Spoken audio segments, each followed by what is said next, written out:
projects that Joe Biden has been elected the 46th president of the United States.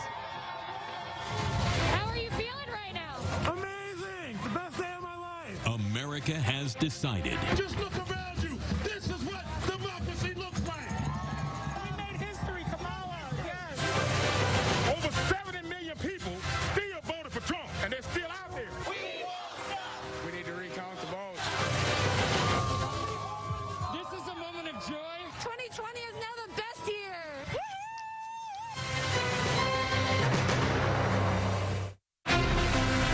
This is a CBS News special, The Election of Joe Biden.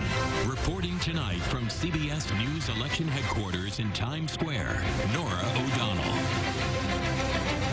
Good evening, and you are looking live at celebrations in New York City tonight. After a week of waiting and wondering in ballot counting, America has decided. Joe Biden has been elected the next president of the United States. Incredible crowds across America, from here in Times Square to the streets outside of the White House. Voters are cheering. At the Biden campaign headquarters in Wilmington, Delaware, supporters of the president-elect and his running mate, Kamala Harris, are also partying. The new president-elect and vice president-elect will be speaking there shortly, giving the acceptance speeches they've waited their whole lives to give. And there'll be fireworks, we're told. Yes, gotta have fireworks. And more than just rhetorical ones, the real ones. Welcome once again to our CBS News election headquarters. And as we come on the air tonight, the 77-year-old former vice president is facing the biggest challenge of his political life, leading a country in the grips of a deadly coronavirus pandemic that is also deeply divided. And that's because while CBS News and other news organizations have projected that he is the next president, the current president disagrees. President Trump tonight still has not conceded the election and is vowing to fight the results in courtrooms in 4 states. We should note that more than 70 million Americans voted for Mr. Trump, so tonight is both historic and also unprecedented. I'm joined by our powerhouse political team, Gayle King, John Dickerson, Nancy Cordes, Ed O'Keefe, and Major Garrett. And as we wait for Joe Biden and Kamala Harris to speak, we should talk about this incredibly historic moment, as now the president-elect Joe Biden is talking about trying to restore civility and stability. I was looking at the 74 days between now and when he moves into the finest home in public housing.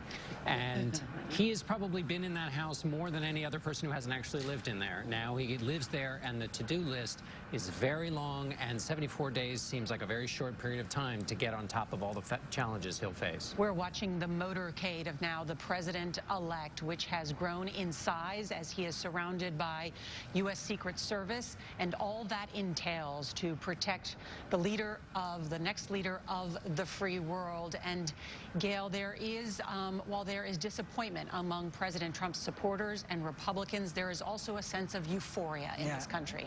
I call it unbridled exuberance. It's like, Nora, the country's having a nationwide block party. You can go from city to city to city, and for the most part see people just jumping out of their skins. I was just there on the corner of 44th and 8th, 44th and Broadway, asking a police officer, so how do you think, how's it going? He goes, the night is young, but I haven't seen this many people this happy since a Yankees championship, which I think sort of... a few years in this town. Yeah, which I think really sort of sums it up. I mean, you talked about civility. Most people are wearing their masks, some people are not, but people are being very respectful and just very happy and embracing of one another on Times Square, which is huge at this particular time. Yeah, you feel it. The joy is palpable out there. 2020 has been a difficult year for so many, not only because of the coronavirus, but job losses and others. And so there is a sense for those who support Joe Biden, a sense of jubilation tonight, and that's why they're out in the streets. It's like the montage that you had when we came in. You know, in the beginning, people were saying 2020, God, let it please be over. Now you heard that young woman say, 2020, best year ever.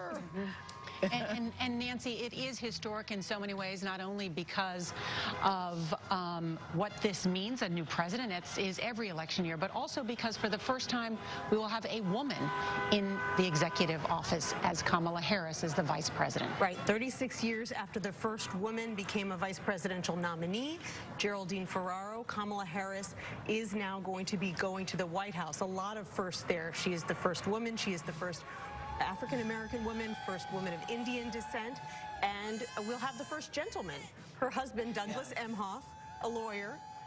He's also the first spouse of Jewish American descent. And, you know, I think it's meaningful not just because women have broken this glass ceiling that Hillary Clinton talked about so much in 2016, but also because of what it represents for young girls who are now seeing someone who looks like them, who's going to be working there in the White House. And Ed, the challenges are huge for Joe Biden. They are tremendous. And if we've tallied up in the political unit sort of the day one promises that he's made, things like rejoining the World Health Organization, rescinding the president's Muslim ban, rejoining the Paris Climate Accord, sending a bill to Congress to make Dreamers citizens, and an executive order to find the parents of those 545 separated children. Also call world leaders on day one. I mean, it is a tremendous day one. You can only imagine how the first few weeks will go. And it is something that his team has been thinking about and will turn all of its attention to now in the coming days. And that doesn't even, Condoleezza Rice says, all the administrations come in and they say, on day one I will, and she says, on day one you won't, because you'll see all the things that are there that you didn't even know about. And we should know we are going to be hearing from the president-elect and his running mate very shortly. Let's check in with CBS's Nicole Killian. She's there at the Chase Center in Wilmington. And Nicole, tell us about the mood. Tell us about what we expect to hear. Well, Nora, as you can probably hear behind me, it is a very exuberant and party-like atmosphere as we await President-elect Joe Biden and Vice President-elect Kamala Harris. We expect Biden to echo many of the themes we have heard from him throughout the campaign and really focus on trying to bring the country together. And that is a message that many people I talk to here say they want to hear tonight, especially after they feel they have lived through 4 years of division.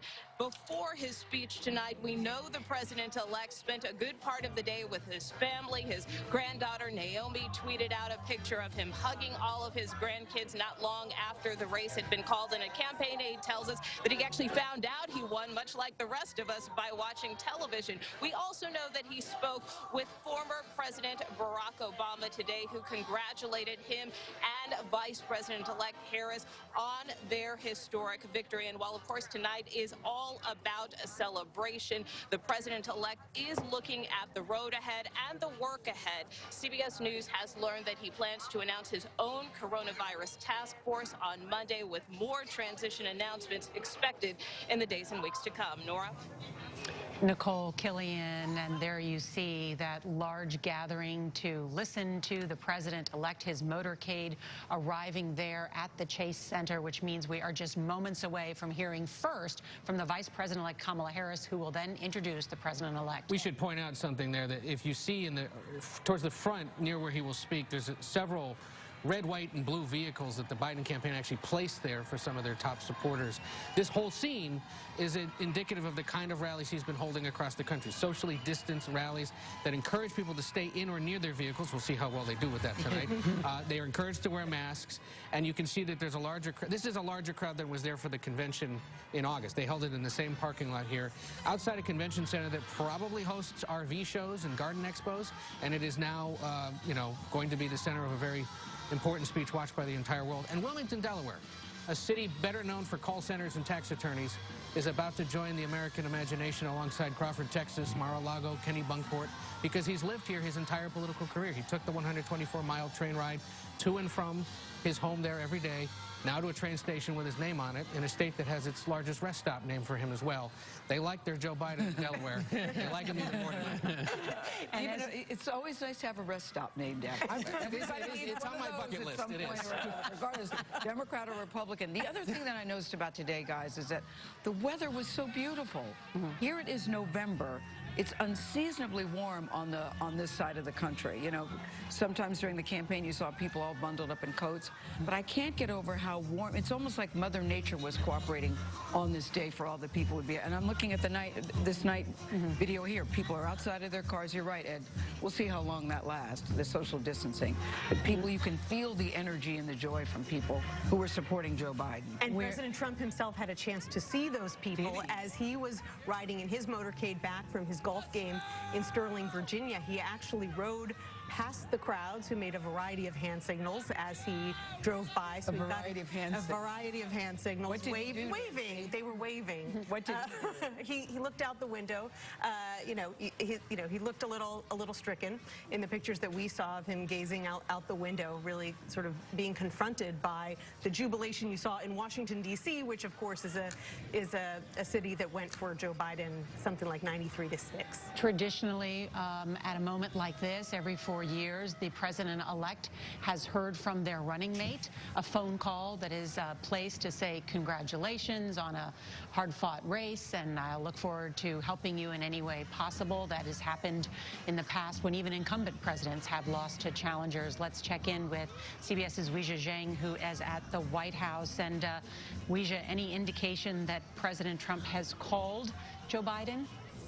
Nora, absolutely not. The only certainty about covering this president is that he is not traditional, and that is certainly going to last throughout his presidency. I believe certainly with regard to whether he will call Joe Biden. He was on the golf course today when the entire world found out that Joe Biden had won, and Mr. Trump hasn't made any public appearances or remarks, but he did issue a statement through his campaign to say the election is not over. He also continued to peddle conspiracy theories about fraudulent voting on Twitter while falsely claiming that he won the race by a lot. A senior campaign advisor tells us that President Trump is frustrated but in a fighting mood, and they still believe they have a path to victory through lawsuits in Pennsylvania, but advisors have not been able to answer how the president could possibly make up his deficit in ballots. We are told, though, by two senior administration officials tonight that if the president exhausts all his legal options and that does not move the final tally, President Trump will concede to Biden. But they also added it's way too soon to say that he will also invite his successor to the White House to meet before inauguration, which is a tradition. Now, we should mention we have not heard from the White House Chief of Staff, Mark Meadows, at all today because we have learned he tested positive for COVID-19 along with 4 other White House staffers and a campaign aide. The president has not talked about the spike we are seeing across the country or what he plans to do about it, Nora, as he is inside the White House, very likely watching to see what Joe Biden is about to say.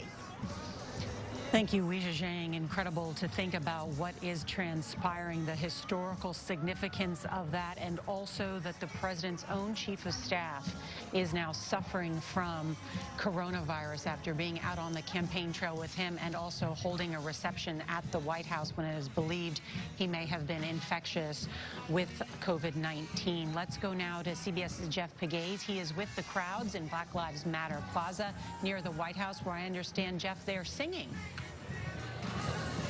They are singing despite the mask. All the talk, obviously, about COVID-19. This is a huge celebration out here, Nora. People have been gathering through the day on Black Lives Matter Plaza, and they're trying to send a message to the current president. If you look up here, you see this eviction notice? This group wants to make sure that he sees that. You have thousands of people here. There are police officers here, too. But they're mostly on the perimeter just observing. Because for the most part here, this has been a peaceful demonstration, a peaceful celebration, if you will.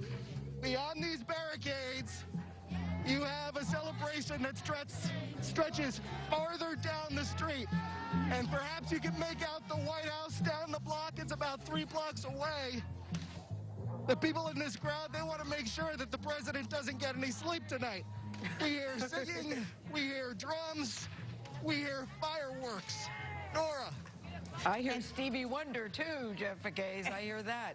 But when I look at that Black Lives Matter plaza, It reminds me again about John Lewis. I talked to someone who was with John Lewis when he passed away, and he said it's a bittersweet day because this is what John Lewis wanted more than anything, to see Donald Trump out of the White House. He did not think that this president deserved the office. He felt that he brought great disrespect to the office.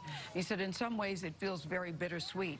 He said, you know, it hit him today that John Lewis's death became a galvanizing moment for many people who registered to vote. When John Lewis encouraged people, please register to vote. We've got to do something about Donald Trump in the White House. He said, so to see this come on this particular day means everything to people who loved and cared about John Lewis. John Lewis embodied not only in his actions and in his nonviolent protests, something that he wrote in that New York Times op-ed that was published after his death when he said, the vote is the most powerful nonviolent change agent you have in a democratic society. Also him making the case, democracy is not a state, it is an act. And the best way to engage in democracy is your vote. And what we saw in this year, 2020, which has been the most difficult year for so many Americans, this unbridled optimism about democracy and doing it by the power of their vote. And what we have is more Americans voting than ever before in a presidential election. On the both tally sides. now, yes, On both almost sides. 145 million, whether by mail-in ballot or even at the polls, in order to exercise that really unique role that we have as Americans. But a lot of them voted because they were afraid of what Joe Biden was going to bring to the White House. And we see all of these celebrations. There are a lot of people who are nervous and who are as nervous as many of the people celebrating tonight felt in 2016. And it is a big challenge for the vice president and for all Democratic lawmakers to embrace the celebration and all the reason they're happy, but recognize that we have had a back and forth in American life where the celebrations of one side have set in the feelings of the other. And But that's at least one of the new difference, challenges John, of at least the difference here is the President-elect Joe Biden is letting that side know, I want to work with you. I'm going to be your president too, and I want us to be united. That's not something that people got in 2016. He is extending the hand. Sure, well, there's no question, but it exists, and it's not something you can just cure with a speech. That's right. And what you see are some fireworks in Washington over Black Lives Matter Plaza. Tonight's going to be full of fireworks, not only in Washington there, but also in Wilmington, Delaware, after we hear from Vice President-elect Kamala Harris, who will introduce the president-elect, and that is coming just moments from now. And of course, we will bring that to you live. Want to bring in CBS's Mola Lenghi because he is at Washington Square Park in the heart of New York's Greenwich Village. And Mola, set the scenes there. Well, Nora, obviously from the moment the news broke today, people flooded the streets here in New York, began celebrating, and they've been going at it really ever since. As you can see here in Washington Square Park, folks have filled this park here. I overheard one woman tell another woman 2020 needed this. 2020 needed this is what she said. And that might give you a sense of just how so many of these folks feel. We're seeing signs, we're seeing shirts that say things like dump Trump or out now. You know, which might be an interesting illustration of something interesting that we're seeing and we're hearing. A lot of what we're hearing out here, the chanting, the yelling, the singing, the screaming, has just as much to do with people who are excited about the fact that Donald Trump will no longer be president, as much as the prospect of a Joe Biden administration. I asked 30 people here over the last hour. 16 of them told me they were just happy that Donald Trump was out. 14 told me it was a combination of the two, and 2 people said they were out here celebrating the fact that Joe Biden was going to be president. Obviously, that is anecdotal. It is a microscopic sampling in a very liberal city, but it gives you an idea of what is animating a lot of the excitement here in New York City. Nora? Mola Lenghi, thank you. With the crowds here in New York City, as we show you the crowds in Wilmington, Delaware, and that have turned out in their cars to listen to the president-elect and the vice president-elect in their remarks in this historic night.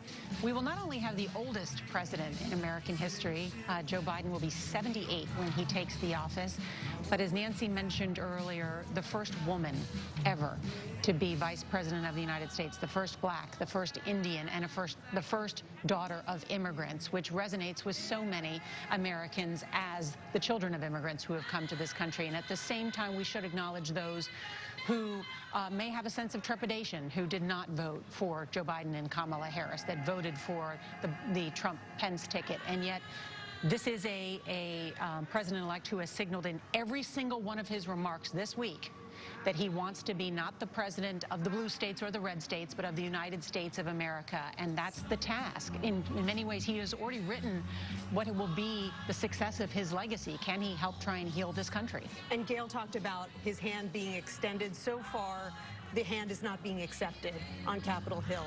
We've heard from just 6 House Republicans so far today congratulating the president-elect. 1 Senate Republican. Obviously, they are taking... Was it Mitch McConnell? It was not.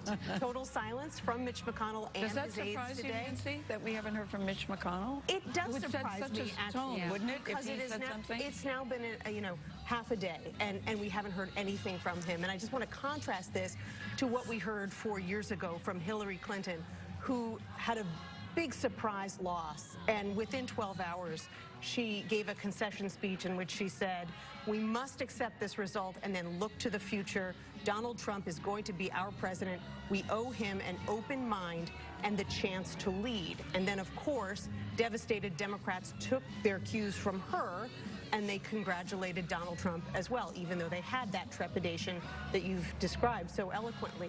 This time around, Republicans are taking their cue from their leader, Donald Trump. And what he's saying is that he thinks that this election was a fraud, that he thinks that these votes were illegitimate, which, by the way, is something he has said multiple times in the past, not just in his election against Hillary Clinton, but even in primary states that he lost. After the Iowa caucuses, when he lost to Ted Cruz, he said the election was a fraud, and Ted Cruz won illegitimately. So this is something... He also said, though, that even before this election, that if I lose, that it was an illegitimate election and that it was a fraud. But you said there was 1 Senate Republican. Who was it? That was Mitt Romney. Mitt Romney. Of Utah. And Ed has some details that we're learning from the Wilmington, Delaware, about Biden and Harris. Yeah, so that, first of all, that massive flag that you may see there hanging off of the construction equipment, I'm told, is about the size of a basketball field. It's a pretty impressive... Biden campaign... Basketball court or a football field? Did I say basketball field? Yeah. Basketball court, because it's next to a baseball field named where the Wilmington Blue Rocks play. And this is the parking lot of that baseball stadium next to that convention center, and the large building there is a place that I think the Biden press corps is going to get to know pretty well. It's the Westin Hotel in Delaware, one of the better options in that town. 360 cars are here. Many of them red, white, and blue, American-made Jeeps, it looks like. Thousands in attendance. Everyone's been encouraged to wear masks. Everyone has been encouraged to keep their social distance. As we can see, there's some of that going on. And they handed out the American flags earlier today. Thousands have descended on the place throughout the day to catch a glimpse of this from beyond the security barrier.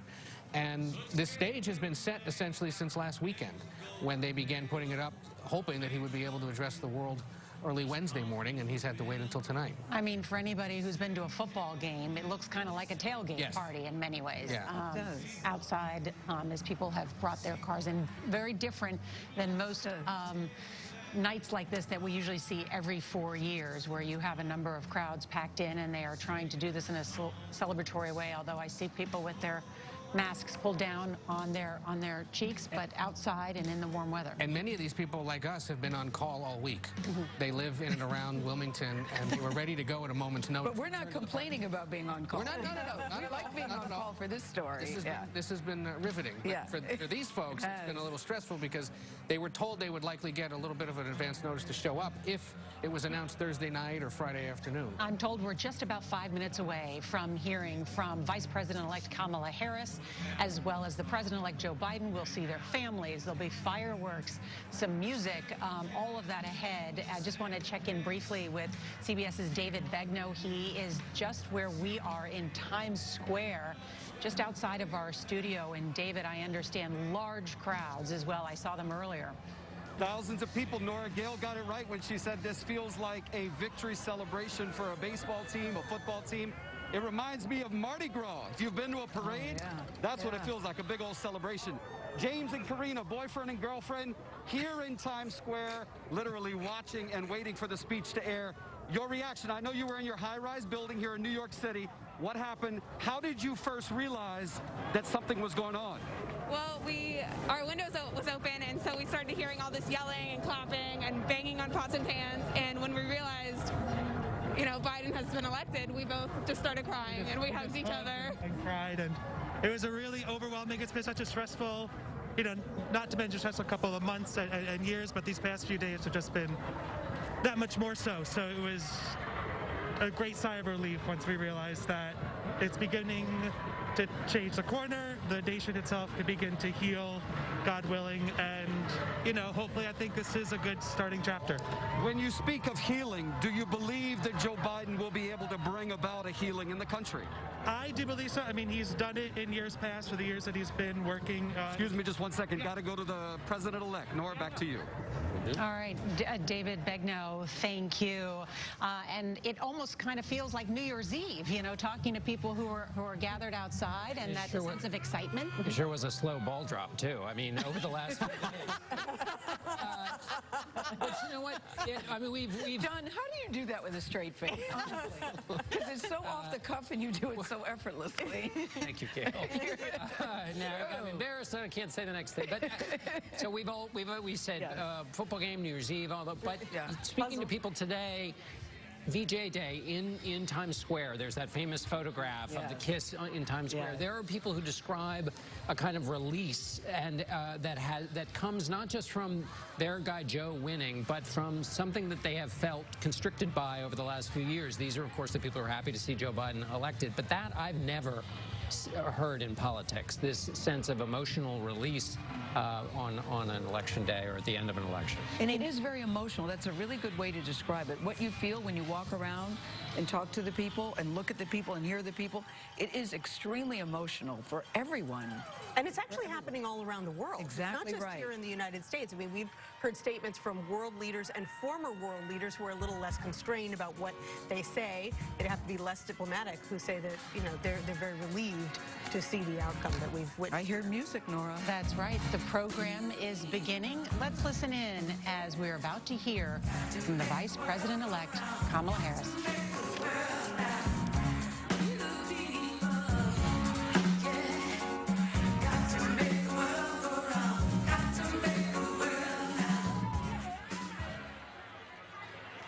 Science.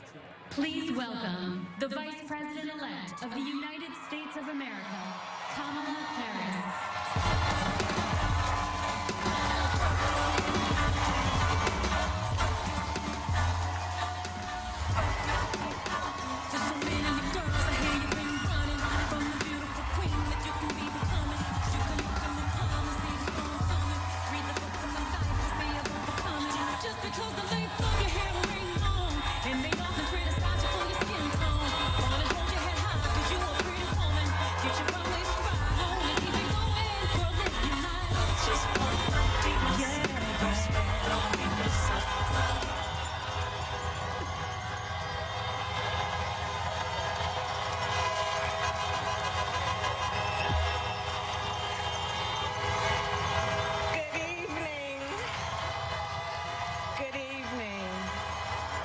Good evening.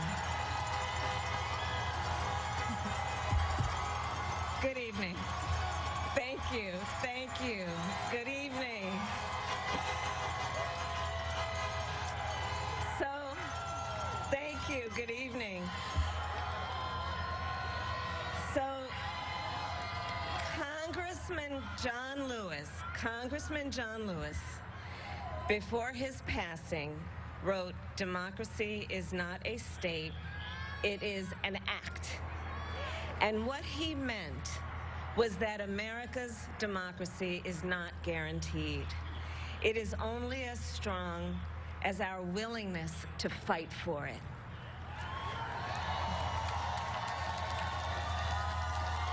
To guard it and never take it for granted.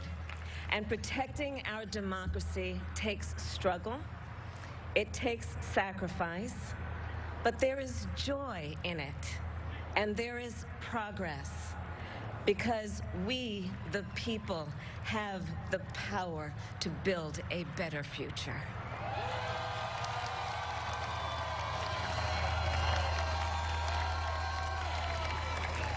And when our very democracy was on the ballot in this election, with the very soul of America at stake, and the world watching, you ushered in a new day for America.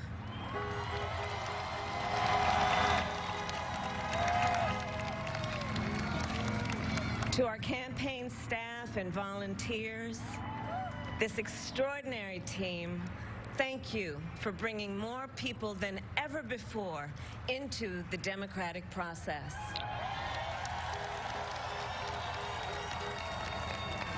And for making this victory possible. To the poll workers and election officials across our country who have worked tirelessly to make sure every vote is counted, our nation owes you a debt of gratitude.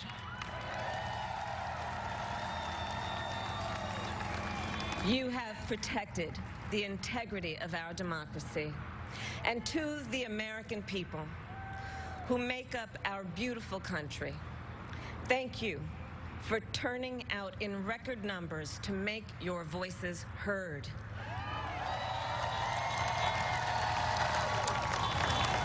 And I know times have been challenging, especially the last several months. The grief, sorrow, and pain, the worries and the struggles. But we have also witnessed your courage, your resilience, and the generosity of your spirit. For 4 years, you marched and organized for equality and justice, for our lives and for our planet. And then you voted.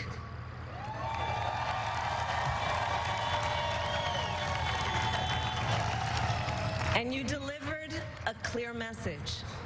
You chose hope and unity, decency, science, and yes, truth.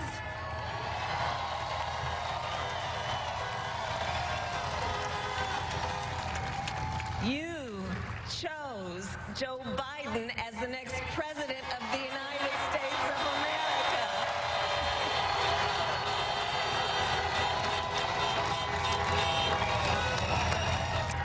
And Joe is a healer, a uniter, a tested and steady hand, a person whose own experience of loss gives him a sense of purpose that will help us as a nation reclaim our own sense of purpose. And a man with a big heart who loves with abandon. It's his love for Jill, who will be an incredible First Lady.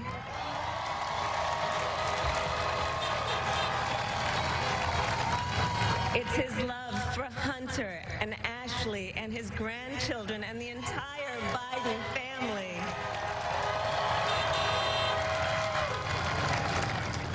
And while I first knew Joe as vice president, I really got to know him as the father who loved Bo, my dear friend who we remember here today.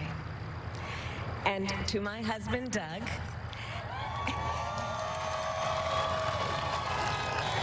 and our children, Cole and Ella, and my sister Maya, and our whole family, I love you all more than I can ever express.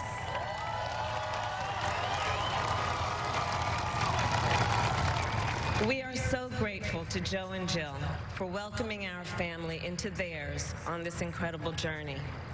And to the woman most responsible for my presence here today, my mother, Shamala Gopalan Harris, who is always in our hearts. When she came here from India at the age of 19, she maybe didn't quite imagine this moment, but she believed so deeply in an America where a moment like this is possible. And so I am thinking about her and about the generations of women, Black women,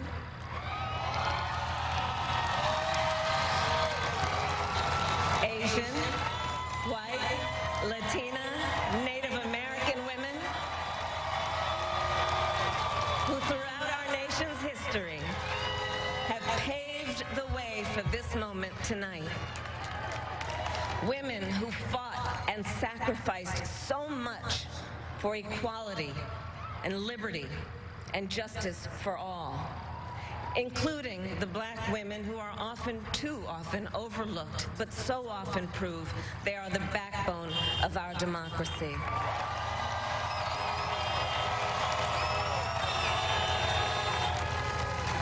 All the women who have worked to secure and protect the right to vote for over a century, 100 years ago with the 19th Amendment, 55 years ago with the Voting Rights Act, and now in 2020 with a new generation of women in our country who cast their ballots and continued the fight for their fundamental right to vote and be heard.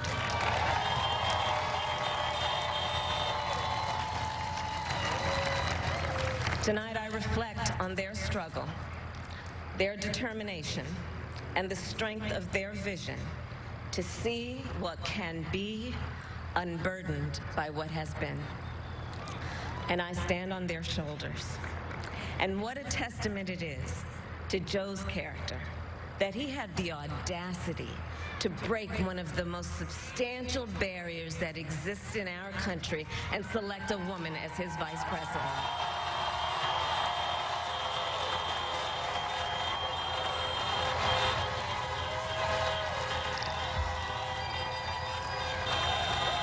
But while I may be the first woman in this office, I will not be the last.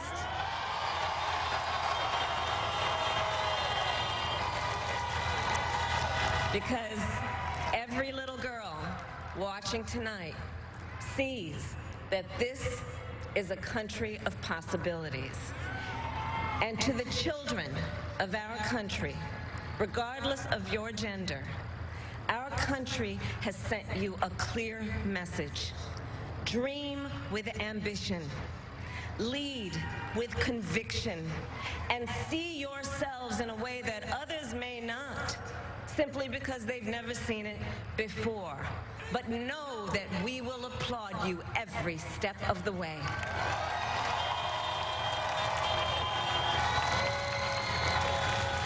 And to the American people, no matter who you voted for, I will strive to be a vice president, like Joe was to President Obama, loyal, honest, and prepared, waking up every day thinking of you and your family.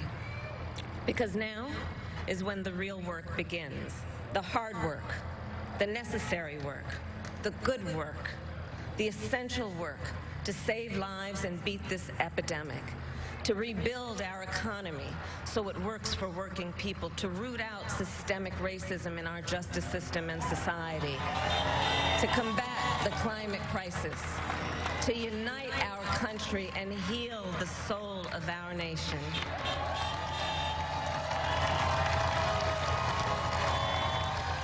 And the road ahead will not be easy, but America is ready. And so are Joe and I.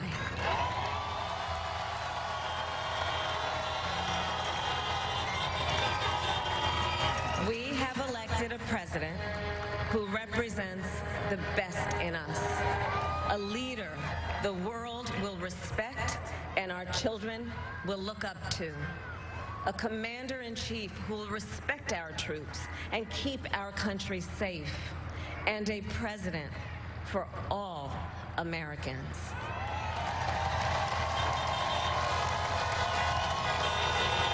And it is now my great honor to introduce the President-elect of the United States of America, Joe Biden.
Americans. And the people who brought me to the dance, Delawareans.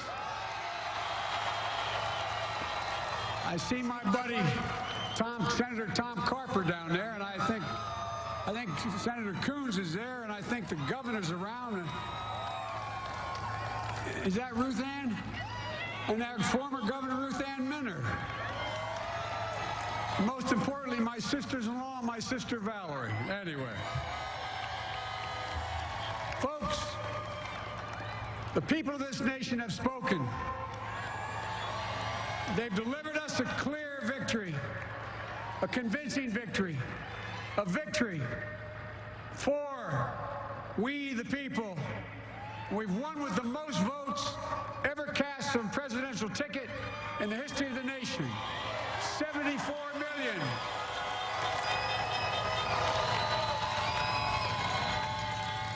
What I must admit has surprised me. Tonight, we're seeing all over this nation, all cities and all parts of the country, indeed across the world, an outpouring of joy, of hope, renewed faith in tomorrow, bring a better day.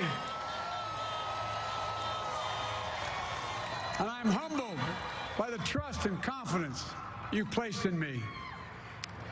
I pledge to be a president who seeks not to divide, but unify. Who doesn't see red states and blue states, only sees the United States. And work with all my heart, with the confidence of the whole people, to win the confidence of all of you. And for that is what America, I believe, is about. It's about people. And that's what our administration will be all about. I sought this office to restore the soul of America, to rebuild the backbone of this nation, the middle class, and to make America respected around the world again. And to unite us here at home. It's the honor of my lifetime that so many millions of Americans have voted for that vision. And now, the work of making that vision is real. It's a task, the task of our time. Folks, as I said many times before, I'm Jill's husband.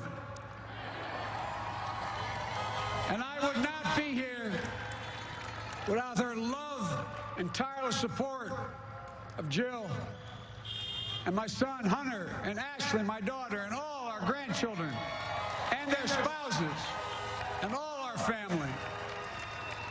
They're my heart. Jill's a mom, a military mom, an educator. And she has dedicated her life to education. But teaching isn't just what she does, it's who she is. For American educators, this is a great day for you all. You're going to have one of your own in the White House. And Jill's going to make a great First Lady. I'm so proud of her.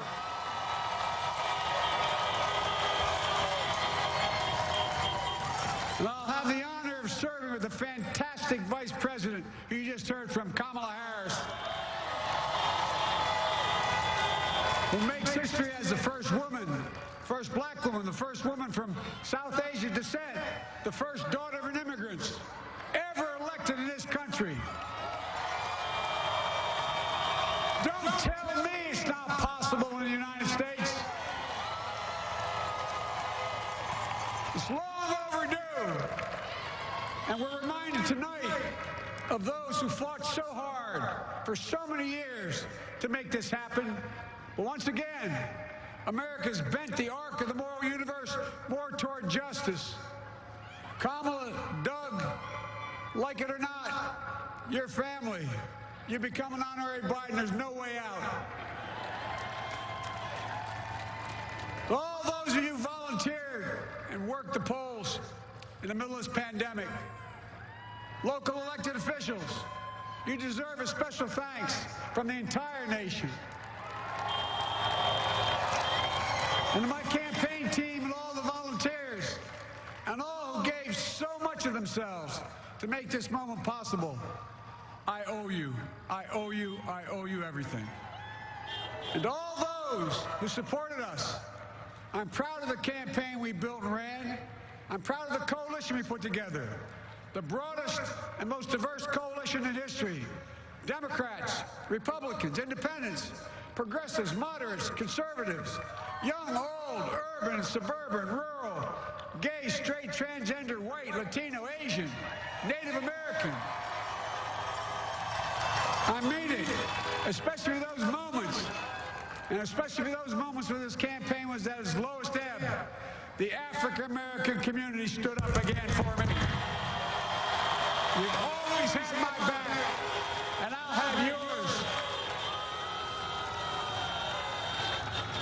I said at the outset, I wanted to represent this campaign to represent and look like America.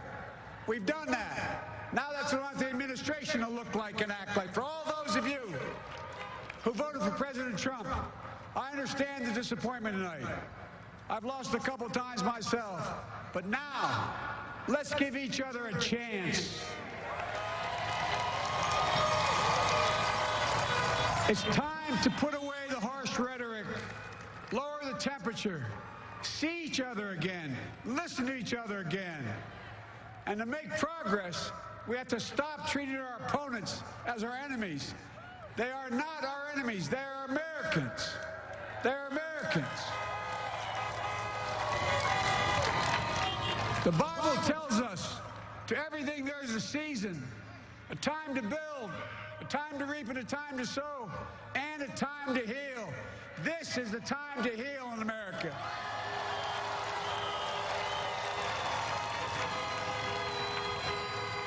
Now this campaign is over. What is the will of the people? What is our mandate? I believe it's this. Americans have called upon us to marshal the forces of decency, the forces of fairness, to marshal the forces of science, and the forces of hope in the great battles of our time. The battle to control the virus, the battle to build prosperity, the battle to secure your family's health care, the battle to achieve racial justice and root out systemic racism in this country, and the battle to save our planet by getting climate under control, the battle to restore decency, defend democracy, and give everybody in this country a fair shot. That's all they're asking for, a fair shot. Folks, our work begins with getting COVID under control. We cannot repair the economy, restore our vitality, or relish life's most precious moments, hugging our grandchildren, our children, our birthdays, weddings, graduations, all the moments that matter most to us until we get it under control. On Monday, I will name a group of leading scientists and experts as transition advisors to help take the Biden-Harris COVID plan and convert it into an action blueprint that will start on January the 20th, 2021. That plan will be built on bedrock science. It will be constructed out of compassion, empathy, and concern. I will spare no effort, none, or any commitment to turn around this pandemic. Folks, I'm a proud Democrat, but I will govern as an American president. I'll work as hard for those who didn't vote for me as those who did. Let this grim era of demonization in America begin to end here and now.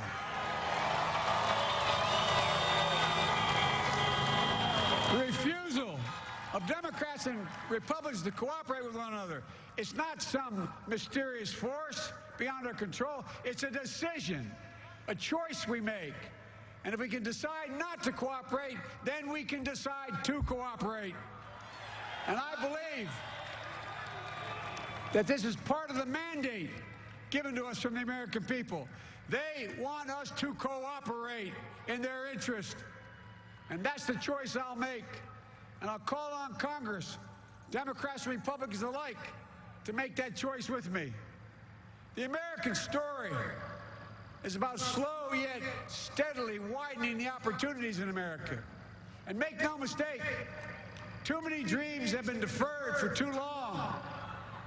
We must make the promise of the country real for everybody, no matter their race, their ethnicity, their faith, their identity, or their disability. Folks, America has always been shaped by inflection points, by moments in time where we've made hard decisions about who we are and what we want to be. Lincoln in 1860, coming to save the Union. FDR in 1932, promising a beleaguered country a new deal. JFK in 1960, pledging a new frontier. And 12 years ago, when Barack Obama made history, he told us, yes, we can. Well, folks, we stand at an inflection point. We have an opportunity to defeat despair, to build a nation of prosperity and purpose. We can do it. I know we can. I've long talked about the battle for the soul of America. We must restore the soul of America. Our nation is shaped by the constant battle between our better angels and our darkest impulses. And what presidents say in this battle matters. It's time for our better angels to prevail. Tonight, the whole world is watching America. And I believe at our best, America is a beacon for the globe. We will not lead. We will lead not only by the example of our power, but by the power of our example. I've always believed, many of you heard me say it, I've always believed we can define America in one word: possibilities. That, in America, everyone should be given an opportunity to go as far as their dreams and God-given ability will take them. You see, I believe in the possibilities of this country. We're always looking ahead to an America that's freer and more just, ahead to an America that creates jobs with dignity and respect, ahead of America that cures diseases like cancer and Alzheimer's, ahead to an America that never leaves anyone behind, ahead of America that never gives up, never gives in. This is a great nation. It's always been a bad bet to bet against America. We're a good people. This is the United States of America, and there's never been anything we've been not able to do when we've done it together. Folks, in the last days of the campaign, I began thinking about a hymn that means a lot to me and my family, particularly my deceased son, Bo. It captures the faith that sustains me and which I believe sustains America. And I hope it can provide some comfort and solace to 230,000 Americans who've lost a loved one to this terrible virus this year. My heart goes out to each and every one of you. Hopefully this hymn gives you solace as well. And it goes like this: and he will raise you up on eagle's wings, bear you on the breath of dawn, and make you to shine like the sun, and hold you in the palm of his hand. And now together, on eagle's wings, we embark on the work that God and history have called upon us to do. With full hearts and steady hands, with faith in America and in each other, with love of country, a thirst for justice, let us be the nation that we know we can be. A nation united, a nation strengthened, a nation healed. The United States of America, ladies and gentlemen, there's never been anything we've tried we've not been able to do. So remember, as our grandpapa used to say when I walked out of his home when I was a kid up in Scranton, he said, "Joey, keep the faith." And our grandmother, when she was alive, she yelled, "No, Joey, spread it. Spread the faith. God love you all. May God bless America, and may God protect our troops." Thank you, thank you, thank you.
President-elect Joe Biden, his large family, along with the family of Kamala Harris, the Vice President-elect, all gathered there on the stage celebrating with fireworks after what has been a week-long election, after Election Day, waiting for the answer from many of these states.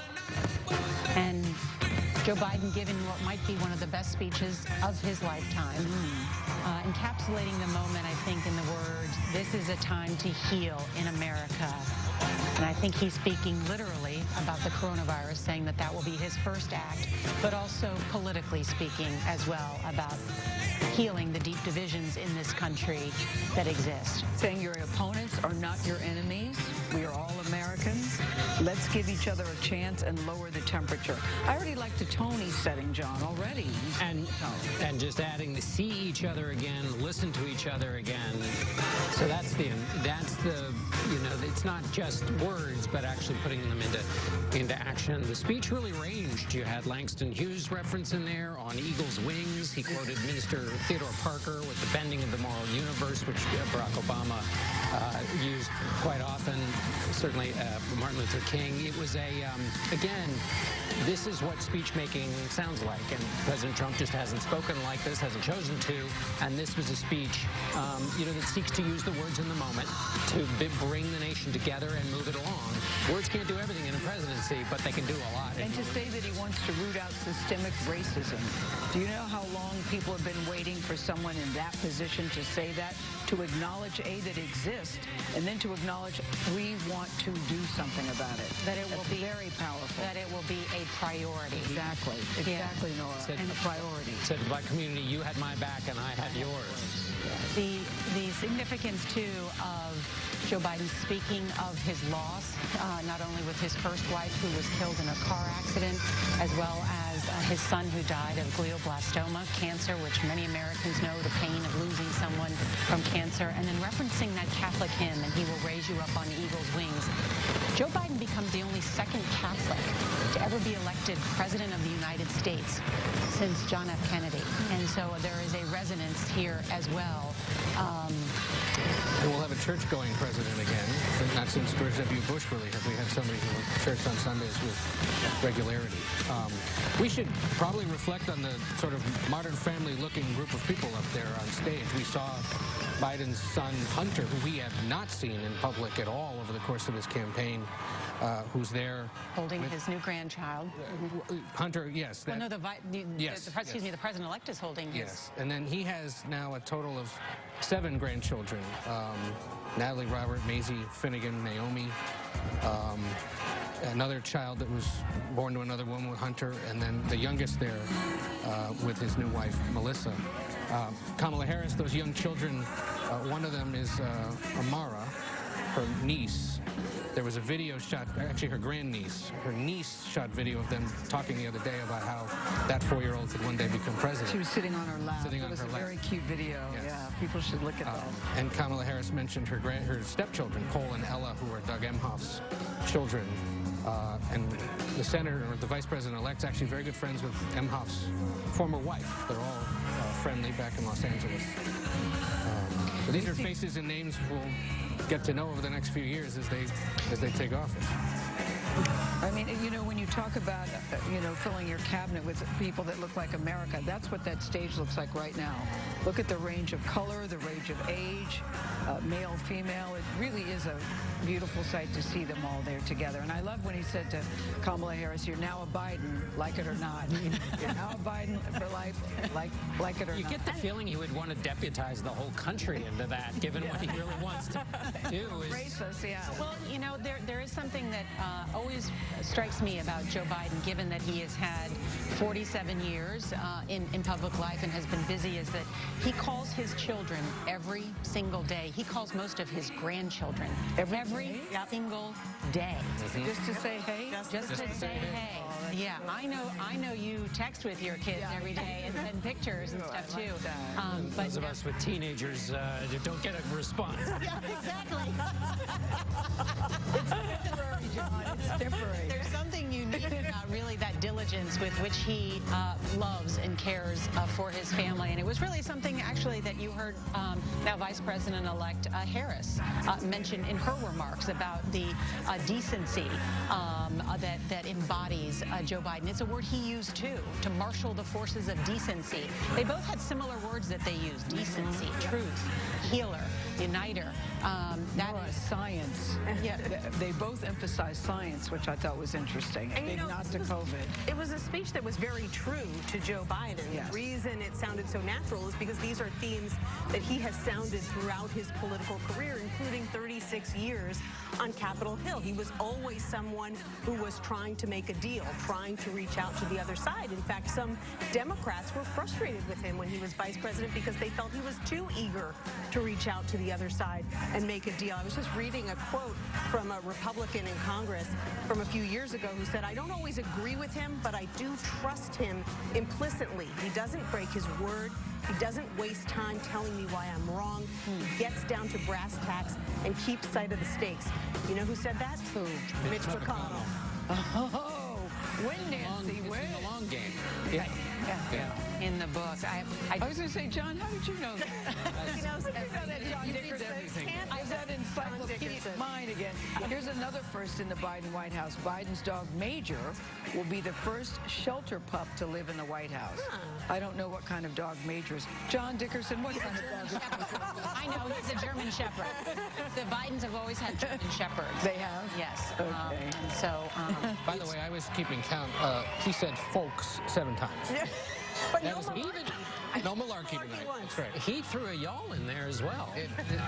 you know, I found the phrase that I was looking for, Vice President-elect's phrase about Joe Biden. She said he is a man with a big heart who loves without abandon. Yes. And he certainly has done that with his family and through his career as a public servant. And that will be his task, is to love with abandon those who disagree with him vehemently, and the direction that perhaps he wants to take the country, and feel sort of stuck in their ways about what they believe, and the distrust that has really come to embody our politics, that you can, for some reason it's extended beyond what you believe, that you can't trust the other person. It's interesting that we're sitting here at Times Square. You can hear the roar of the crowd as we're sitting in the building. You can hear the applause. The car horns have gotten louder now that it's over. I mean, you feel it's a big celebration right outside of our walls. I like, too, that he mentioned again he will work just as hard for those who didn't work for me. I will work just as hard for you. Again, he keeps extending that branch to say, I'm here for you and want to work with you. I think that's a very important message to send. And you can't say it enough. You can't say it enough, because we are deeply divided. We sit here tonight as a nation. And of course, saying it isn't enough, Yes, which is to you're say, right. you know, but I think behind these words, whether it actually works out this way in his presidency or not, behind them is the struggle to at least get caught trying to reach out. And that's, you know, anybody can put words on a page, but he really, and in fact was penalized by this in the Democratic primaries for this idea that you have to reach out to get anything done.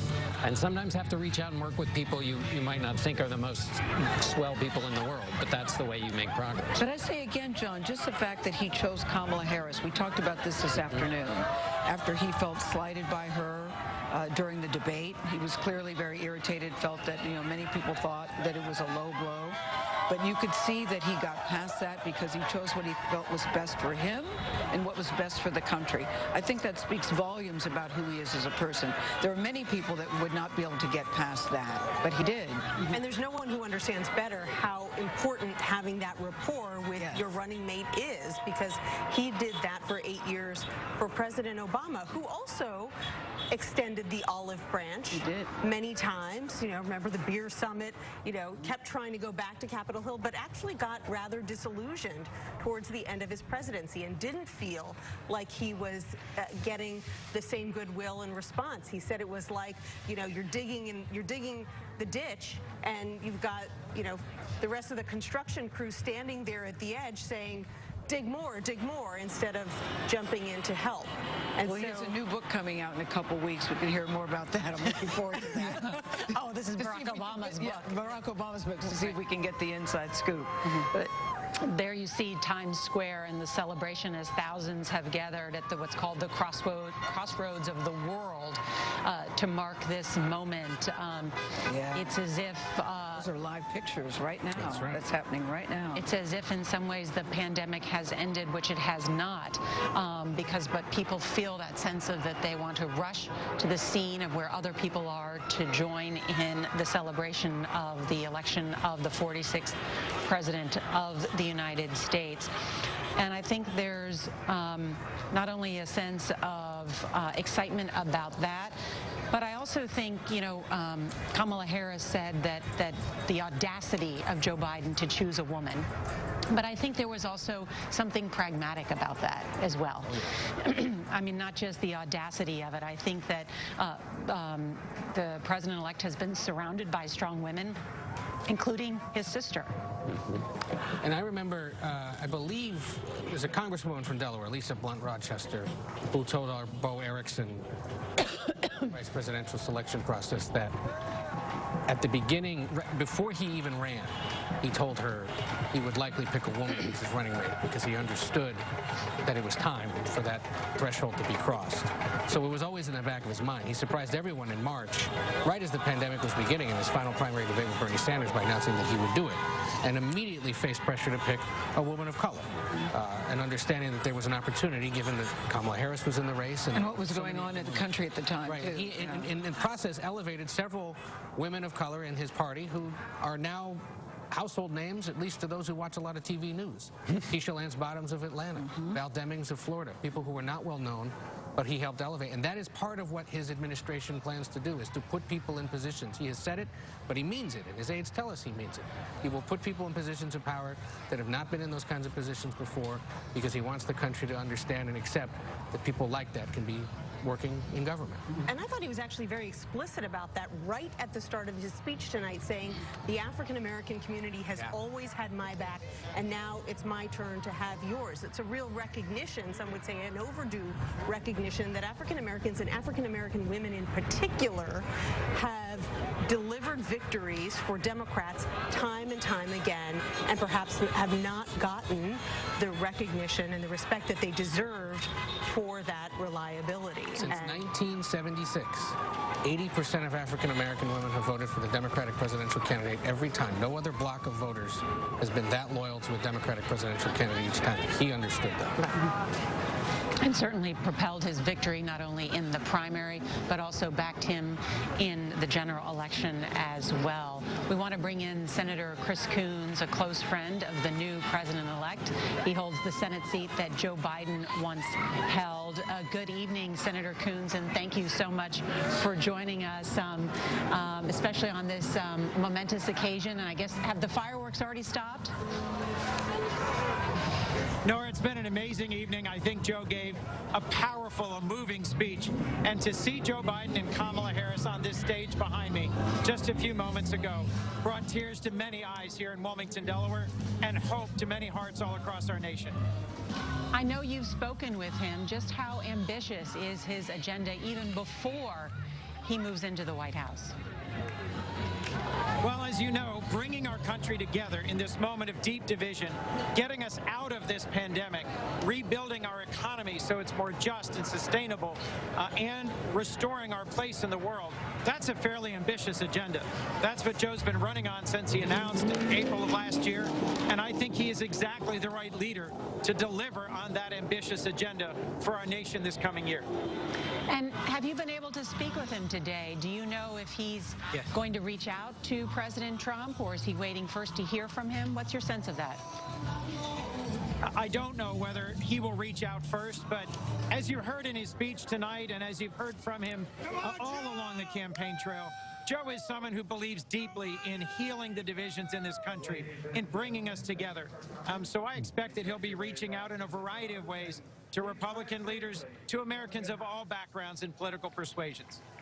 Senator Coons, you, it's John Dickerson here.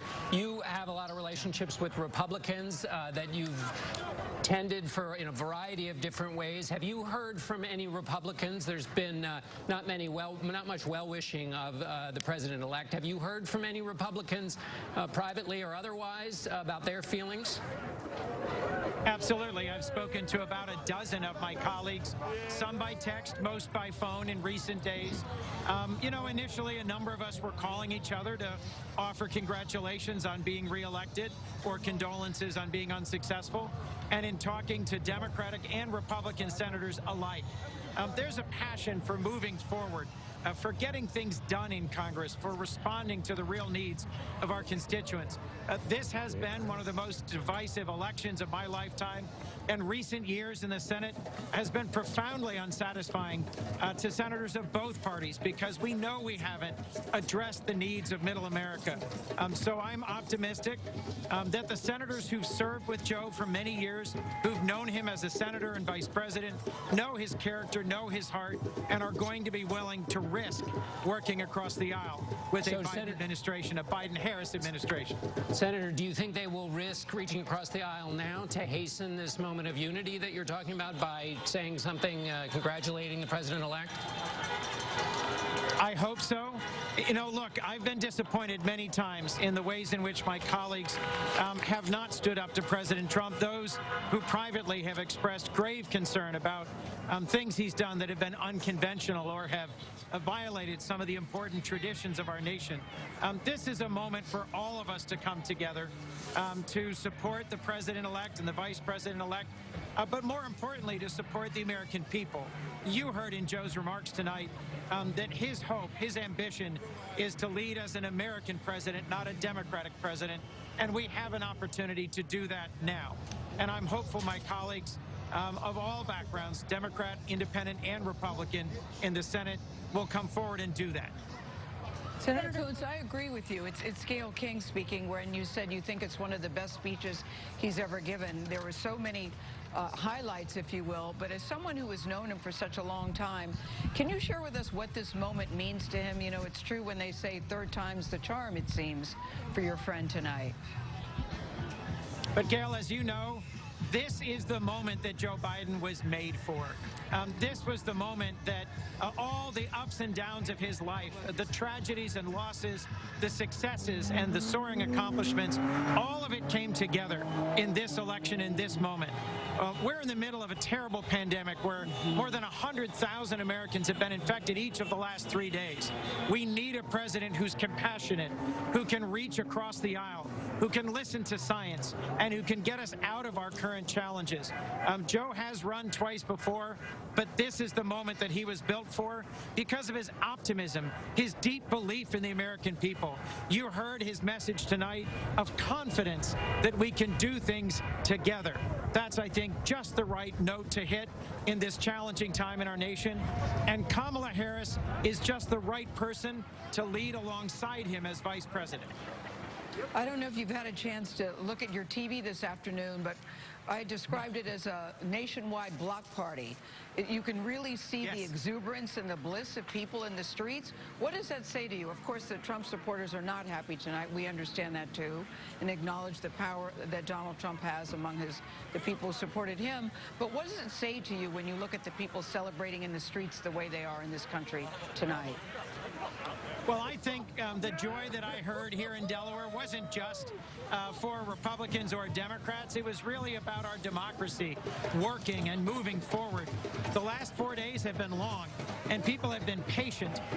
And 150 million Americans, roughly, came out to vote in this election.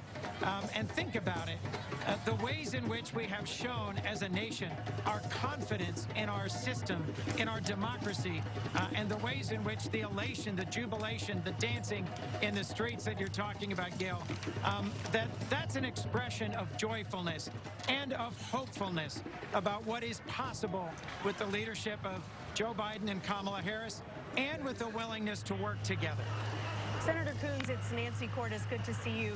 You talked a minute ago about the need to restore the nation's place in the world. Well, you've been mentioned several times as someone who might be on the president-elect's short list for Secretary of State. Yes. So is that a position you'd be interested in? What qualities would you like to see in the next Secretary of State? Well, Nancy, as you know, I've worked hard in the last decade to bridge the differences in the Senate. And I think Joe is perfectly positioned to be the person to help bridge some of the real challenges in the world. the best way that we can be a successful nation on the world stage is to heal our democracy here at home. And whether Joe asks me to be a part of that work in the Senate or in another way as a part of his administration, I'd be honored to do so. He has a number of very talented people right around him who've served with him many years from whom he could choose. But if I got that opportunity, it'd be the honor of a lifetime. All right, Senator Coons, thank you so much for joining us as we wrap up there from Wilmington, Delaware, just as we heard the president-elect saying that he pledges to be an American who will seek not to divide, but to unify. There's a lot more ahead. We'll check in with our correspondents at the celebrations around the country as we continue our coverage of the election of Joe Biden and Kamala Harris right here on CBS News.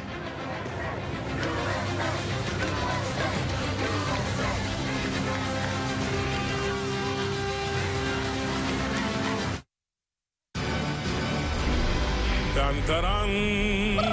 Come make a wish and make them bounce. Pride on your lips, come make that sound. Drop it, drop it, drop it, drop it, drop it, drop it, drop it. You gotta work it, work it, work it, work it, work it.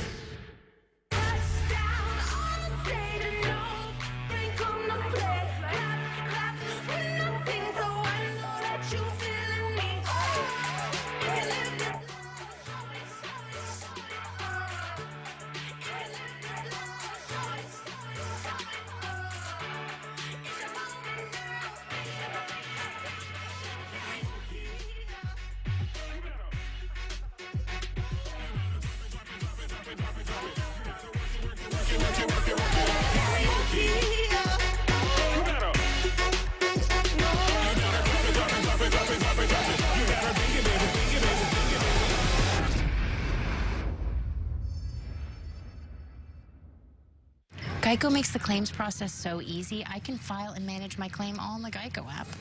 It's not just easy, it's giving your dog your fitness tracker easy. Oh, good boy. Yes, you got it. Woo!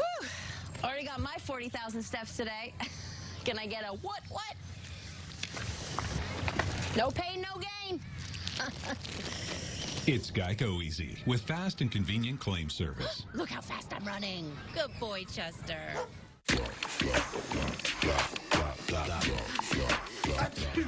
Skip to cold relief fast.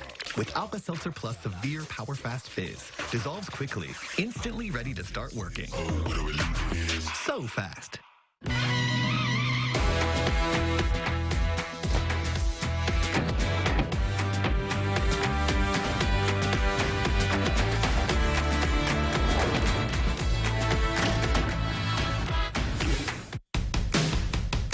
If you have risk factors like heart disease, diabetes, and raised triglycerides, Vasipa can give you something to celebrate. Vasipa, when added to your statin, is clinically proven to provide 25% lower risk from heart attack and stroke. Vasipa is clearly different. First and only FDA approved. Celebrate less risk, even for those with family history. Don't take Vasipa if you are or become allergic to icosapent ethyl or any inactive ingredient in Vasipa. Serious side effects may occur, like heart rhythm problems and bleeding. Heart rhythm problems may occur in more people with persistent cardiovascular risk or who have had them in the past. Tell your doctor if you experience an irregular heartbeat or other heart rhythm problems. Possible side effects include muscle and joint pain. Celebrate less risk. Add in cardio protection. Talk to your doctor about adding protection with Vasipa. Pittsburgh stays unbeaten. 4 touchdowns today.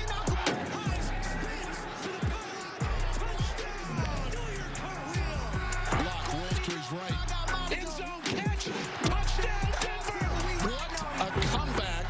How does the U.S. military plan to deliver a COVID vaccine to more than 300 million Americans? 60 Minutes goes inside Operation Warp Speed. Sunday. Colbert's got a new late show with Stacey Abrams. Monday on CBS.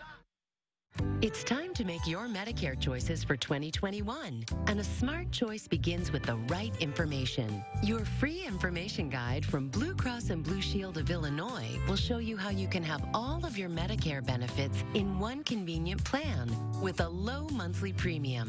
And that includes $0 copays for doctor's office visits. Call 1-855-325-5727 now to request your free information guide with no obligation. See how you can have all of your Medicare benefits in one simple plan, plus prescription drug coverage with $0 copays for some drugs at preferred pharmacies. Your plan may also include telehealth services, dental, vision, and hearing benefits, an allowance for purchasing over-the-counter health products, and more. Discover the benefit of Blue. Call 1-855-325-5727 now to request your free information guide. Roofs by Roger, your source for roofing, siding, and windows. For all those of you who voted for President Trump, I understand the disappointment tonight. I've lost a couple times myself, but now let's give each other a chance. It's time to put away the harsh rhetoric, lower the temperature, see each other again, listen to each other again. And to make progress, we have to stop treating our opponents as our enemies. They are not our enemies. They are Americans. They're Americans. And there you have the president-elect, Joe Biden, saying that let this grim era of demonization in America begin to end. It is time to heal. Really a remarkable way to encapsulate a change that he is trying to usher in after the 4 years of Donald Trump as president of the United States. I still like the line, let's give each other a chance, lower the temperature. And also, him also reaching out to world leaders saying, we're lead not with the example of our power, but the power of our example. I also think he's also sending something to world leaders who, you know, the mayor of Paris sent a tweet today that said, welcome back, America. Welcome back. Yes, it was striking to see how quickly the foreign leaders responded to the election call. I mean, they called it faster than some news organizations did in their rushing to congratulate the president-elect. It is true. We heard from the French president. We heard from Germany's president. Boris Johnson. The Canadian prime ministers all quickly, even while President Trump has not conceded, they congratulating the next president of the United States, Joe Biden. And many of them know him. Well, you know, and that is really, you know, one of the things you have to remember is that before Joe Biden was vice president of the United States, he was chairman of the Senate Foreign Relations Committee. I think, as he's pointed out in the debates, you know, he's met more times with President Xi of China than just about anybody else. He's been around the world. World leaders know him. He does have a sense of reputation around the world because he's traveled the world so much. He could be a Secretary of State. It'll be really interesting to see if he does. George Herbert Walker Bush did a lot of the personal work and relationship building with other leaders all the time, on the phone, the notes, the whole thing. Joe Biden will undoubtedly do that with world leaders, and then he'll also probably do it with the Senate too, because he's about the creature of the Senate and he knows the only way he can get things done is through relationships. So you will see Donald Trump does not do a lot of relationship work with those he doesn't want to. President Obama wasn't excited about doing it all the time. Here you've got a president in the old style who will spend a lot of time trying to do the relationship stuff. I just thought it was kind of ironic that Justin Trudeau of Canada very quickly posted an Instagram photo of the two of them. So it's one thing to congratulate him in a statement. It's another to show the rest of the world, hey, I've got my photo with him already. You don't. So, and there's a lot of that going on because they want to be close with the next American president, having not had a relationship with this country, really, of any real meaning for the last 4 years. It makes me think of politicians. They're just like us. Oh, totally. That's the way I know him too. Yeah. I also thought that one of the most interesting things at the first order of business, you said earlier that they had promised to do many things on their first day in office, and as you noted, it's difficult for any of them to really get any of those achieved. But even before he enters office, he's going to be announcing on Monday this team specifically designed to address and provide leadership in this vacuum of leadership leadership on just how to deal with the coronavirus crisis. It's hard to believe that 10 months later, we're actually in a worse position than we were when this whole thing started or when New York was in the grips of this terrible virus. And I'm interested to see how much he and or his task force will speak up and talk and basically take the place of the silences that have existed from the current administration. And by the way, it's not just handling the coronavirus as it exists, but there's a whole long, complicated set of steps to get the vaccine into the population, if that happens, that he will undoubtedly be tasking people to work with too, because that's something he'll have to do. I'm excited about that, Nora, but the other thing that stuck out to me that he said on day one, he's going to work on reuniting those children, those 545 children who are separated from their parents. I mean, every time I think about that, I am embarrassed and ashamed about that. Can you imagine if that had happened to any American child, that you were separated, even though, listen, some people would say, well, they shouldn't have come here illegally. I hear all of that. But there's had to be a better way to handle that than to separate those kids and have no way of keeping track to reunite them with their parents. I think that's disgraceful. You know, I was talking to a nonpartisan transition official today who said president-elects send a signal with their early appointments. They send a signal about what policies they want to pursue the earliest. So, for example, President Obama named his economic team first because we were in the middle of a financial meltdown. President Bush, before him, named his foreign policy team first. And so I wouldn't be surprised in this case, because Vice President Biden, the president-elect, has made it clear that he wants attacking the coronavirus to be his top priority. You know, not only has he already named who's going to be on his COVID task force, but he could name his Health and Human Services secretary, and just to show how serious he is about this issue. Nancy's done some incredible reporting today, which she shared with us earlier, and you could share with everyone about when Barack Obama was elected president, how quickly he named a chief of staff. He named his chief of staff, Rahm Emanuel, the next day. And I'm told that we should expect the president-elect to name his chief of staff next week. What does that say, Nancy, when you name your chief of staff so quickly? What does that mean? It's customary to name your chief of staff because obviously that is your right-hand man. That is the person who is going to help you implement everything. They are going to run your entire operation. And so you name that person first, set the tone, and then you go from there. So, John, it's only ever been men. You said right-hand man. It's only ever been men in that position. And it's likely to be a man again because the name that is most commonly mentioned is Ron Klain, who is his former chief of staff when he was vice president, was also chief of staff to Al Gore. And unlike the current administration where you have people coming in as chief of staff who've never, in some cases, been in a White House, these Ron Klain and the staffers around Biden have, in some cases, been with him for, 30, 40 years.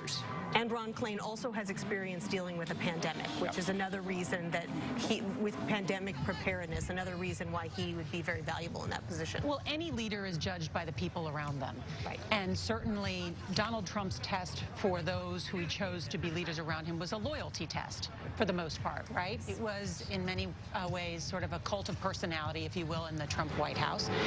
Barack Obama chose Rahm Emanuel because he wanted a tough guy. Yeah. And Rahm Emanuel is known as a tough guy, and he wanted to make sure to push very toughly with Congress to get his agenda done, and that's why he chose someone like Rahm. You mentioned the important building a team. Mike Bloomberg, when he was mayor, said, what did I do in my first 100 days? I built a team. He said nobody ever understood that, but you have to build your team to do any of that long to-do list, and Joe Biden, as somebody who's worked in Washington a long time, has worked with staff, understands that. All right, we're going to take a quick break. When we come back, more from President-elect Joe Biden's speech and his running mate, Kamala Harris, making history tonight. We'll also go to the board as there are still several undecided states that have not yet been called. When we come back, America Decides.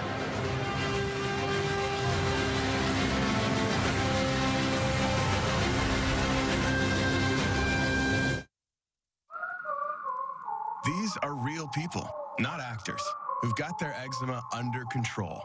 With less eczema, you can show more skin. So roll up those sleeves and help heal your skin from within with Dupixent. Dupixent is the first treatment of its kind that continuously treats moderate to severe eczema or atopic dermatitis, even between flare-ups. Dupixent is a biologic and not a cream or steroid. Many people taking Dupixent saw clear or almost clear skin and had significantly less itch. Don't use if you're allergic to Dupixent. Serious allergic reactions can occur, including anaphylaxis, which is severe. Tell your doctor about new or worsening eye problems, such as eye pain or vision changes or a parasitic infection. If you take asthma medicines, don't change or stop them without talking to your doctor. So help heal your skin from within and talk to your eczema specialist about Dupixent. If your financial situation has changed, we may be able to help. Ready to take your immune support to the next level? Nature's Bounty is here for you. The #1 herbal supplement brand has everything you need to help keep your immune system strong. Immune support comes naturally with Nature's Bounty. Millions of people are saying yes to Allegra, including the experts. It's the #1 allergist-recommended brand for non-drowsy relief. Allegra works 2 times faster than Claritin, and while Zyrtec may cause drowsiness, Allegra won't. Say yes to Allegra.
It's on. We got this. I feel like a homicide to kickstart the evening. That's what I'm talking about. Sunday on CBS. The CBS Evening News with Nora O'Donnell. Weeknights on CBS. Is your credit score getting in the way of things you want to do? Personal loans through NetCredit help you borrow up to $10,000. So check your eligibility on netcredit.com today without affecting your credit score. You may even be able to build your credit history as you repay. NetCredit, a more personal loan. Have a car? A title? You could get up to $4,000 with TitleMax. Go to TitleMax.com and enter your car year, make, and model. See how much you could get. Check out TitleMax.com for the most cash you need. Check out TitleMax.com and shop us for rates. Check out TitleMax.com. All credit types accepted. Find out why so many people say, I got my title back with TitleMax. I got my title back with TitleMax. Get your title back with TitleMax. WCIA 3 is honoring those who served with a special presentation, Veterans Voices, Wednesday at 6:30 on WCIA 3. Veterans Voices, brought to you by these WCIA 3 caring companies. Find beautiful mirrors at Bacon & Van Buskirk, Champaign and Springfield.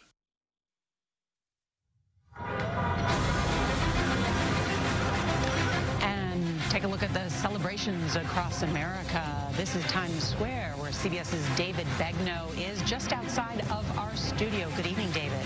Good evening, Nora. You see that? Biden and Harris, the big banner is right underneath the ball where it drops every New Year's Eve.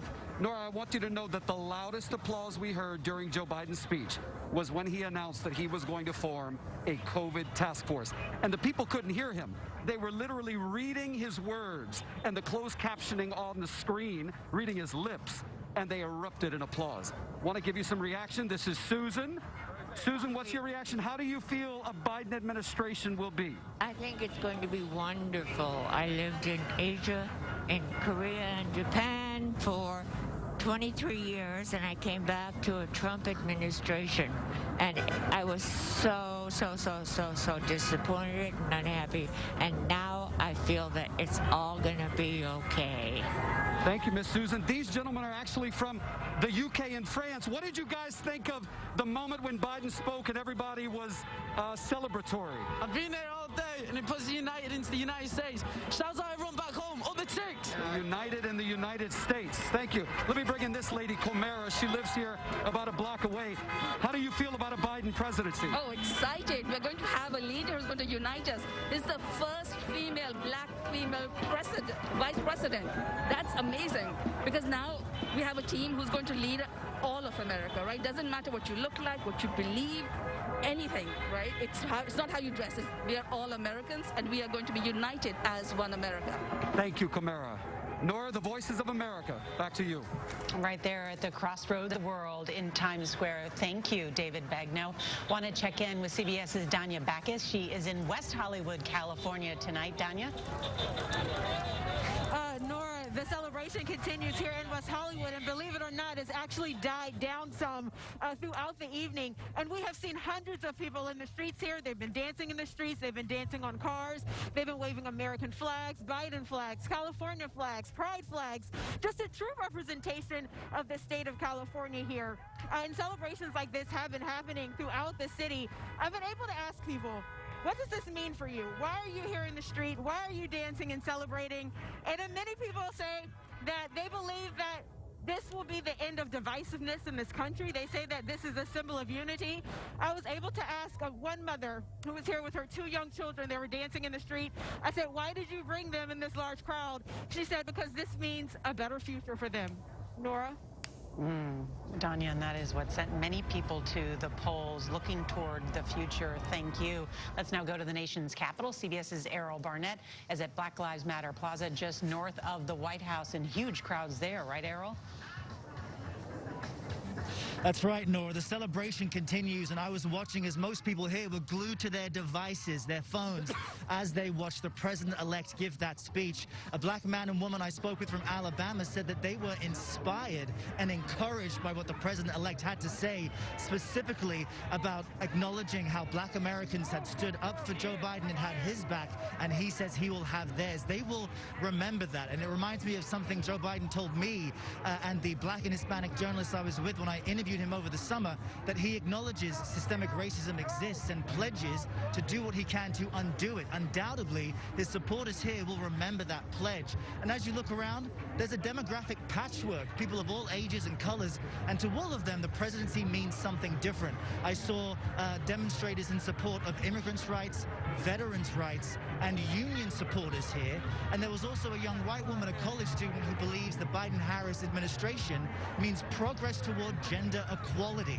One last note about a woman who was just biking through. She said, I don't think this means the end of racism in America, but I do feel in my heart that a Biden administration will usher in a new age of kindness.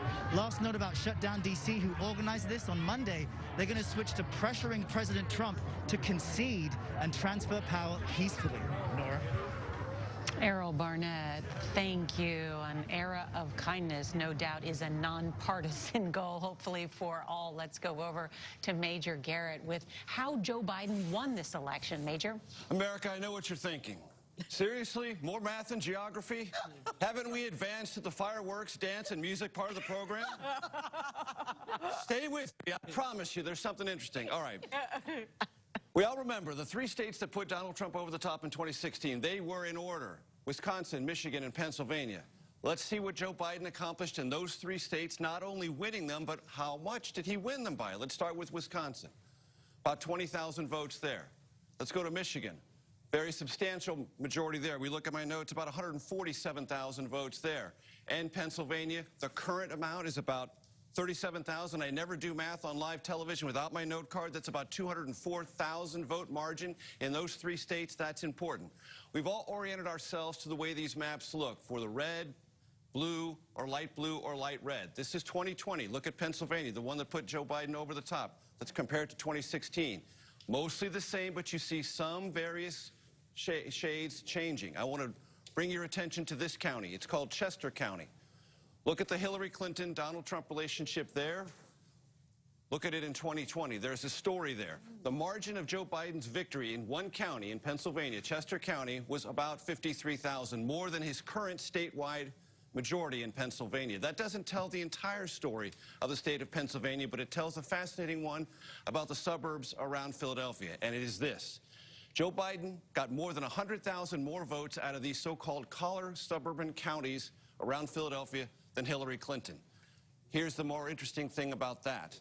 Even though those votes went for Joe Biden down ballot, those people who voted for Joe Biden and not Donald Trump voted for Republicans in state races and federal races. So they split their tickets, something we don't see very often in this country.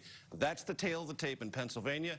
And in suburban America, it was part of the tail of the tape nationally. Nora, back to you. No more math and geography. No, but that really was fascinating because as people ask, how did Joe Biden win this election?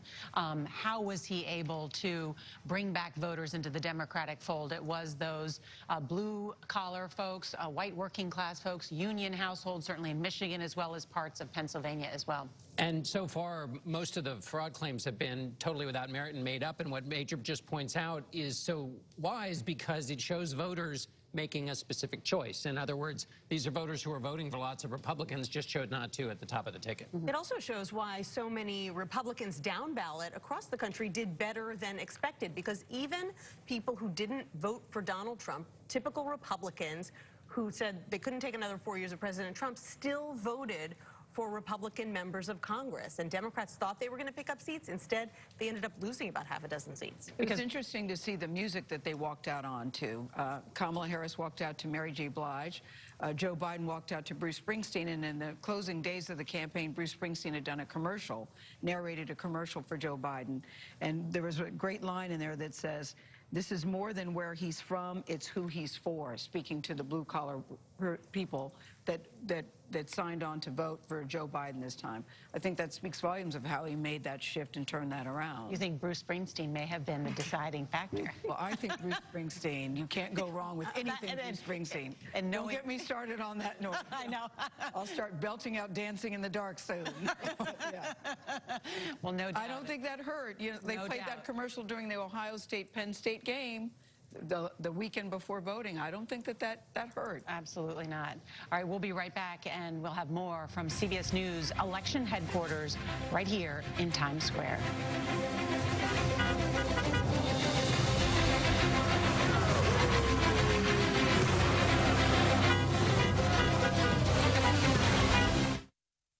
I shopped for shirts online last night and body wash just for men.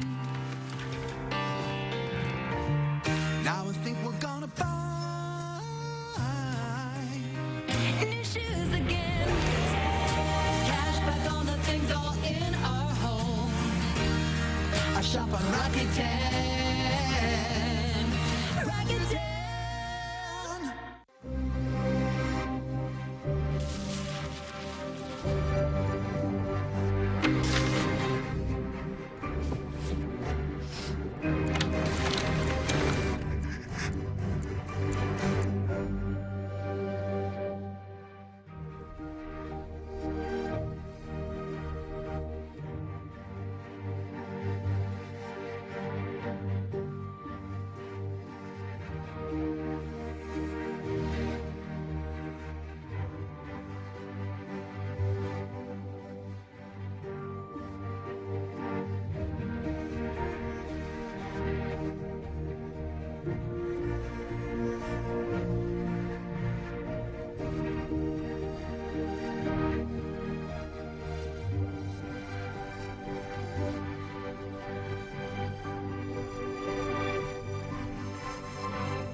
Ocean Spray works with nature every day to keep you healthy. We love the new apartment. The natural light is amazing. Hardwood floors. There is a bit of a clogging problem.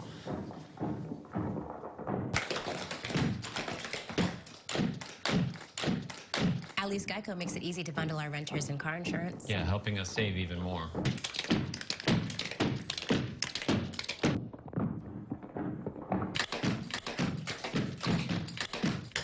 For bundling made easy, go to geico.com.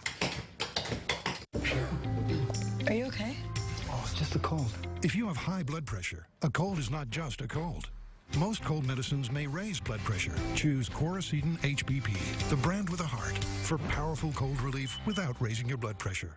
I'd like to tell you about my great-grandmother. My grandma. My cousin. My great-great-grandmother. She was all of 4 feet 11, but very tenacious. Very independent woman. Driven, passionate. Grit, perseverance. She marched. She wrote. She demanded. She was proud to pass on a legacy of civic-mindedness to her descendants. I'm very proud to carry on her story. Her story. Find their stories. Make them count. At Ancestry. Pittsburgh stays unbeaten. 4 touchdowns today.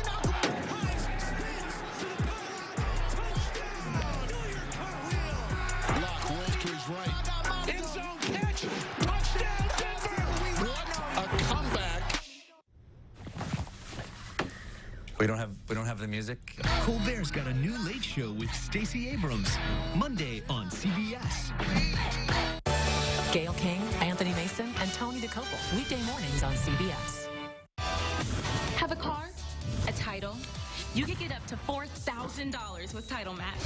Go to TitleMax.com and enter your car year, make, and model. See how much you could get. Check out TitleMax.com for the most cash you need. Check out TitleMax.com and shop us for rates. Check out TitleMax.com. All credit types accepted. Find out why so many people say, I got my title back with Title Max. I got my title back with Title Max. Get your title back with Title Max.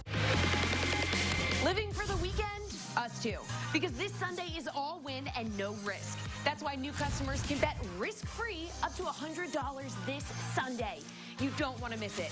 All you have to do is download the DraftKings Sportsbook app and sign up anytime before this Sunday to bet risk-free up to $100 on game day. This offer ends soon, so download the app now. Give yourself one more reason to get excited for game day and make it rain. Make your home shine with a new epoxy flooring from Stouts Building Services. And what a testament it is to Joe's character that he had the audacity to break one of the most substantial barriers that exists in our country and select a woman as his vice president.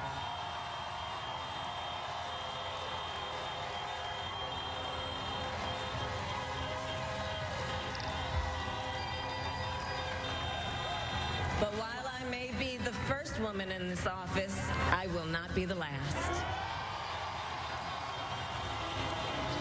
And when we look back at this time, one of the great stories of this time will be the rise of women.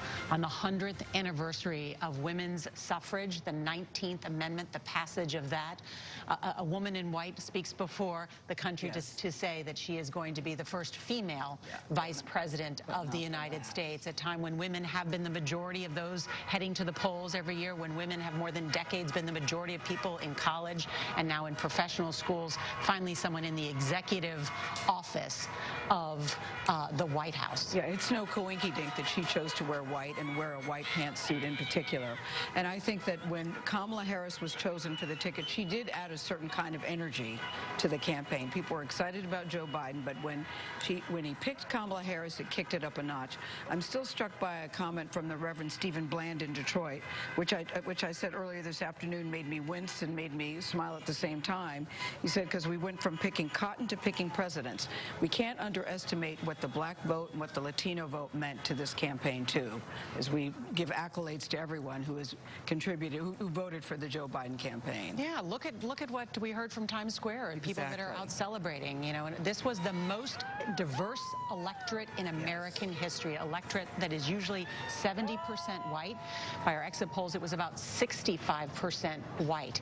And so as this country changes, so does the leaders that it elects. And one of the challenges for any president under a changing country is those people who are made nervous by change. And that's one of the things, in addition to all of the things on the to-do list, that Joe Biden must manage. One of the big ones is the partisanship that is kind of the thing you have to solve before you can solve all those other problems. And he's got a big task ahead of him. And when he says we need to see each other again and listen to each other again, that's kind of the top of the to-do list. I still say, John, he mentioned systemic racism on his opening address to the nation, when so many people don't want to even acknowledge that it exists. They won't even think, they don't even see it as an issue or a problem. Well, he put it out there. Sure, and ran on it, and spoke about it repeatedly as a candidate. Also important, not just that he chose a woman, but someone who was of a different generation, because there were a lot of voters who were concerned, frankly, about his age, the fact that he would be the oldest new president in American history.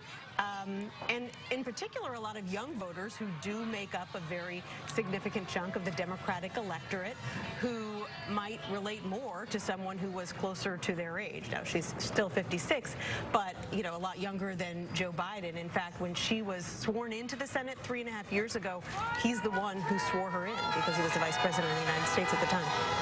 I'm just, you know, I think about tonight and the history of it, but I also think of what we still have ahead of us here in the next few weeks and months. We have these two critical special elections in Georgia that very well may determine how much ability to govern Biden will have if Democrats are able to win those seats. And it's going to be another test of both the Republican and Democratic parties in a big state.